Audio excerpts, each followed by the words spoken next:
You spent years carrying other people's emotions, absorbing their pain, managing their crises, calming their storms.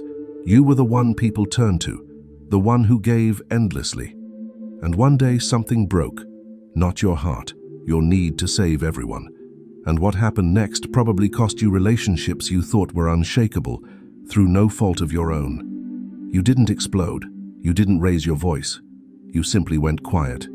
A strange, almost unsettling silence.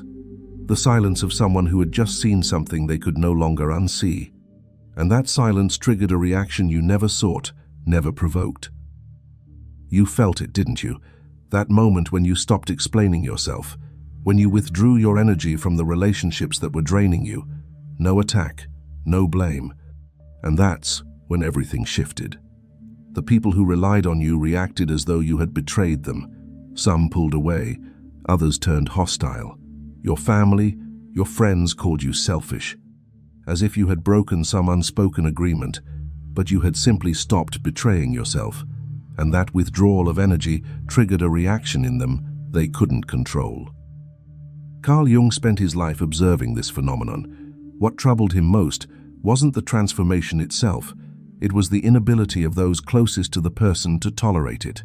He documented how entire relationships could collapse without a single conflict, and these reactions were never conscious. People weren't choosing to reject you. Their psyche was responding automatically. They felt an unease they couldn't name, a threat they couldn't identify, because when an empath finally integrates their shadow, they don't become cruel, they become untouchable. And for those who depended on their self-sacrifice, that activates a psychological defense they cannot control. When you stop adapting, your presence becomes an unbearable mirror, a mirror that reflects what they have abandoned within themselves, and that reflection triggers a mechanical response, unconscious, impossible to diffuse. In this video, you will discover the precise stages of this transformation that Carl Jung identified. Why the people around you react with such emotional force when you haven't provoked anything. Exactly which phase you are in right now, and why you need to stop second-guessing yourself. Because if you recognize yourself in what I just described, that is no coincidence. It is a documented psychological stage, precise, identifiable, and you need to know where you stand in order to protect your psychological stability. Because what you are carrying right now is not an ending. It is the beginning of your sovereignty. The journey to the breaking point. Let's start by truly understanding who these empaths are. They are not simply people who feel things a little more intensely.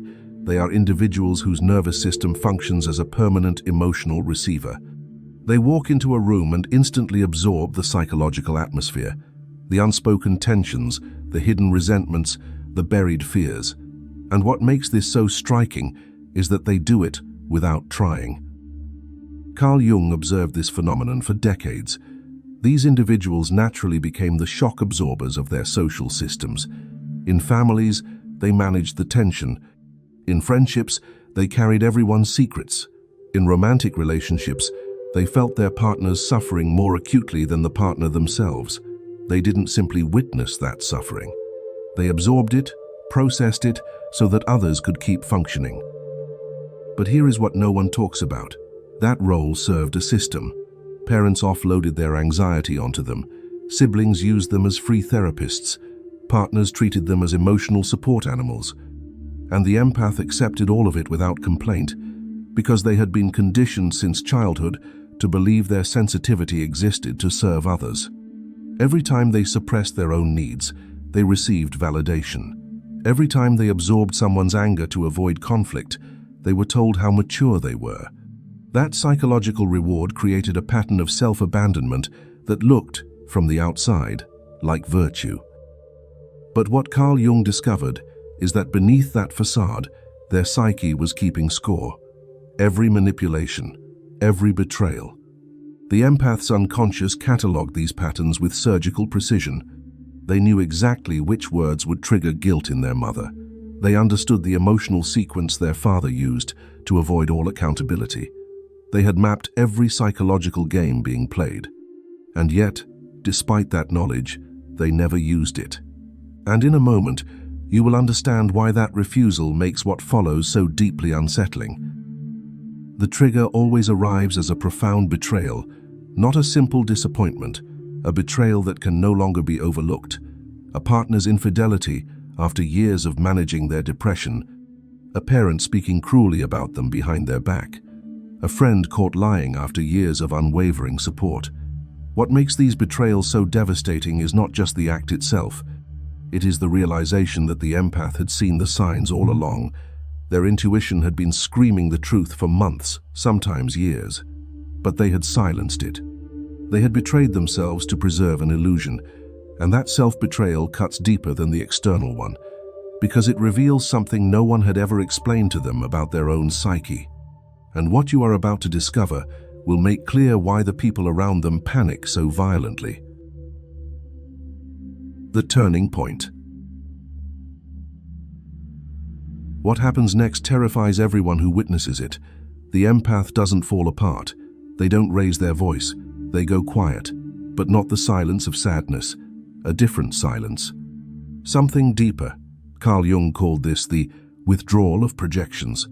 The empath had projected kindness, potential, and innocence onto people who simply did not possess those qualities.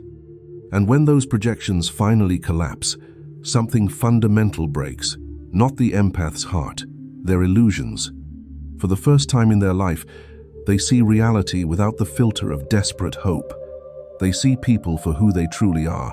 No excuses, no justifications.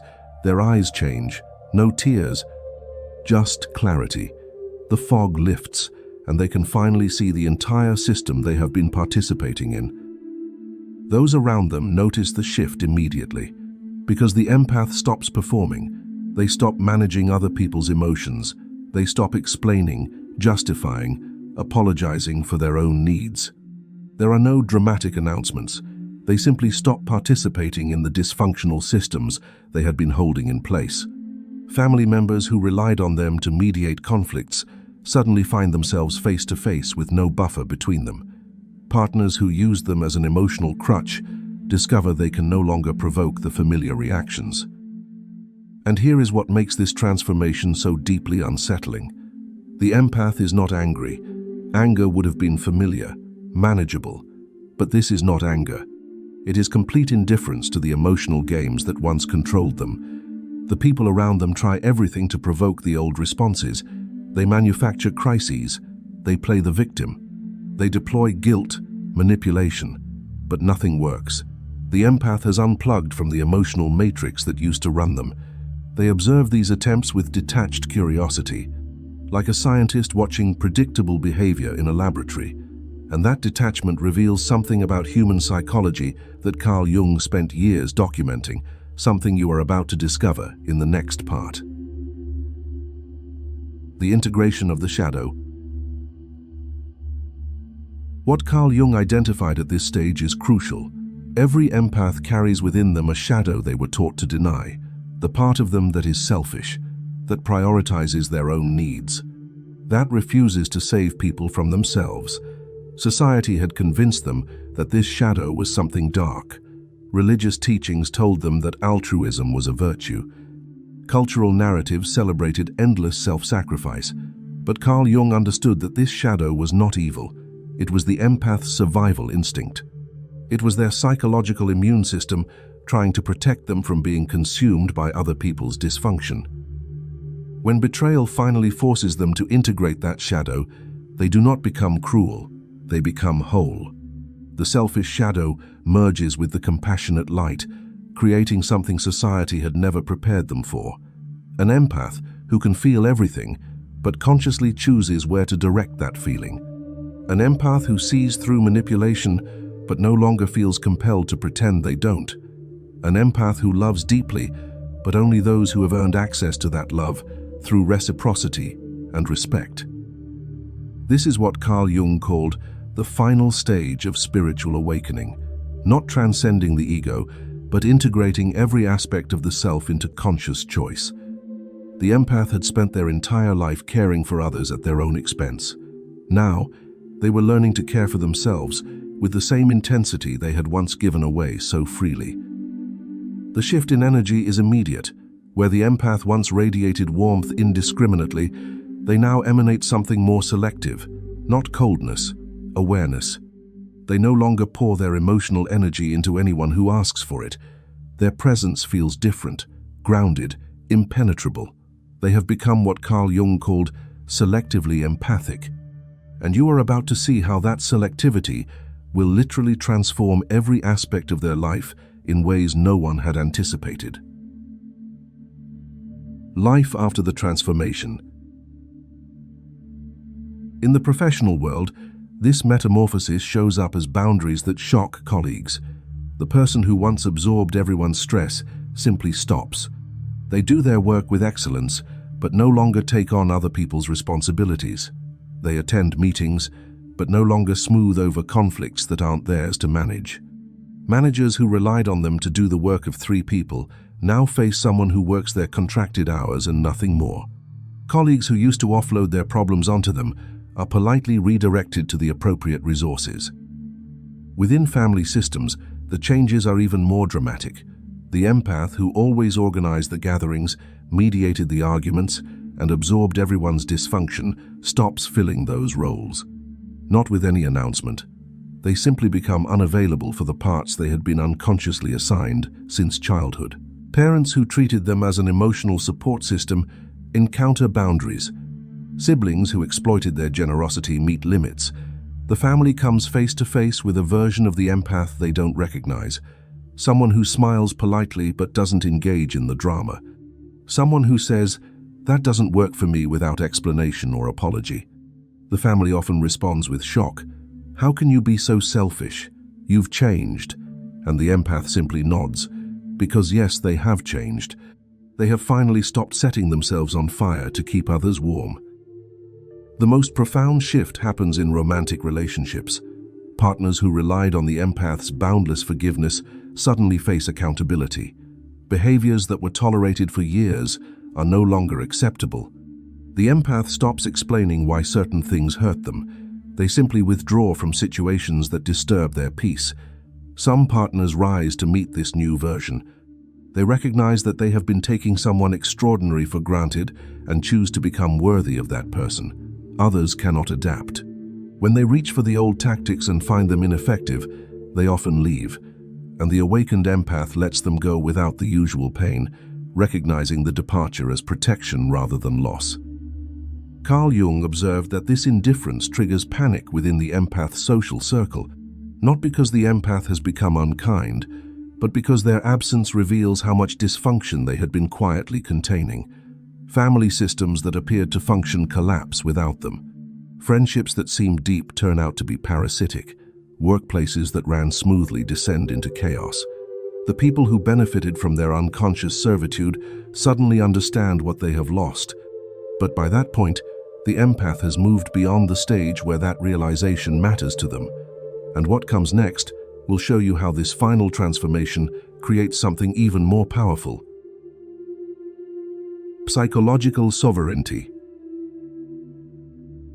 These awakened empaths develop abilities that make them nearly impossible to manipulate. They can identify narcissists within minutes. They recognize love bombing, future faking, and gaslighting before those tactics have a chance to take hold. They sense inauthentic energy and simply choose not to engage with it. Their integrated awareness functions as an early warning system that protects them automatically. But they do not use these abilities destructively. They could weaponize their psychological insight to dismantle everyone who ever hurt them. They possess an intimate knowledge of other people's vulnerabilities. And yet they choose not to retaliate. They simply remove toxic people from their lives and move forward. That restraint does not come from weakness. It comes from a genuine disinterest in revenge. This selective use of their gifts creates what Carl Jung called the mirror effect of the empath. Their mere presence makes inauthentic people uncomfortable. Manipulators feel exposed without the empath saying a single word. Energy vampires sense they cannot feed and move on to easier targets. Meanwhile, genuine people feel safe around the awakened empath in a way they never quite could before. The awakened empath becomes a living filter. Their awareness automatically repels dysfunction and draws in growth. Carl Jung documented how these empaths rebuilt their lives on entirely different foundations. They chose careers that honored their sensitivity rather than exploited it. They built friendships based on reciprocity rather than rescuing dynamics. They entered romantic relationships as whole people rather than fixers. They chose partners who valued their peace as much as they did. Everything changed because they had finally learned to value themselves as much as they valued others. Their homes became sanctuaries instead of open hospitals. Their time became precious instead of infinitely available. Their energy became sacred instead of carelessly distributed. They understood that protecting their inner peace was not selfish. It was necessary for their survival and essential to what they had to offer the world. The moment they stopped concerning themselves with other people's dysfunction became the moment they finally began to care for their own soul. And perhaps that is where everything becomes quieter, because what truly changes is not what you do, it is what you perceive. You no longer see people as you wished they were. You see them as they are. And that clarity does not make you stronger or freer. It simply makes you more clear-eyed, more capable of standing alone without falling apart. Carl Jung called this individuation, not becoming better, but becoming whole. And becoming whole sometimes means occupying less social space, speaking less, belonging less. You have begun to inhabit your own life instead of playing a supporting role in everyone else's. So perhaps the question is no longer why others react the way they do. The real question is, what do I now perceive that I could not see before? And that withdrawal you sometimes feel, that silence settling in, may not be emptiness.